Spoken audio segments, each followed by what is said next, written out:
ദുബായിൽ ഭാവിയിൽ നോൾ കാർഡുകൾ അപ്രത്യക്ഷമാകും. ദുബായ് RTA തന്നെയാണ് ഇക്കാര്യം അറിയിച്ചത്. അത്യാധുനിക സാങ്കേതിക വിദ്യയുടെ സഹായത്തോടെയുള്ള മുഖം തിരിച്ചറിയലും പവർ സാങ്കേതിക വിദ്യയും അവതരിപ്പിക്കുമെന്നും RTA അറിയിച്ചു.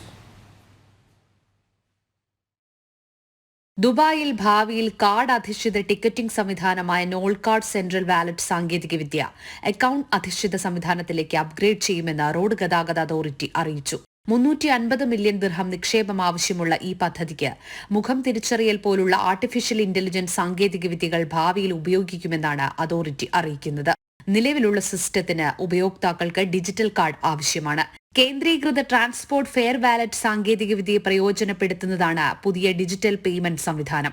ഇലക്ട്രോണിക് രീതിയിൽ പേയ്മെന്റുകൾ നടത്തുന്നതിനോ ടിക്കറ്റുകളോ രേഖകളോ സൂക്ഷിക്കുന്നതിനോ ഉപയോഗിക്കുന്ന ഒരു ഓൺലൈൻ സേവനമാണിത്.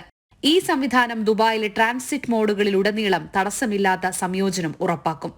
പേയ്മെന്റ് സിസ്റ്റങ്ങളിൽ ഉപയോഗിക്കുന്ന സാങ്കേതികവിദ്യയുടെ വിപുലമായ നവീകരണവും പുതിയ സംവിധാനത്തിന്റെ പ്രയോജനങ്ങളിൽ ഉൾപ്പെടുന്നു. ജനം, ദുബായ്.